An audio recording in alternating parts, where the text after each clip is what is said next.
Des voiles aux couleurs un peu passées qui sentaient la poussière après des années dans les greniers. Les voilà à nouveau sur l'eau grâce à ce championnat du monde de planche à la papa. C'est vrai qu'elles sont peut-être limitées un petit peu dans le planning de vent, mais quand il y a des vagues, c'est un peu plus compliqué, mais voilà, dans des conditions un peu correctes, c'est toujours amusant. On s'amuse quand même. Parmi les concurrents, Antoine Albo, le multiple champion du monde de windsurf. La compétition se déroule chez lui à la Couarde. C'est pas évident avec ces planches-là parce que les voiles, c'est vraiment des sacs à patates comme on a toujours dit. Et puis les planches, souvent, elles glissent beaucoup, donc c'est des savonnettes.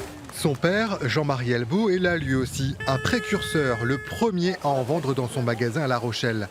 La compétition lui rappelle de bons souvenirs. Fin des années 70, début des années 80, c'est l'âge d'or de la planche à voile. Moi, je me suis vu vendre 20 planches dans la journée. Et en 2 mois d'été, on a vendu 600 planches. Maintenant, que le magasin, c'est mes enfants qui l'ont. Mais quand ils vendent 20 planches, 30 planches dans l'année, c'est beau, quoi.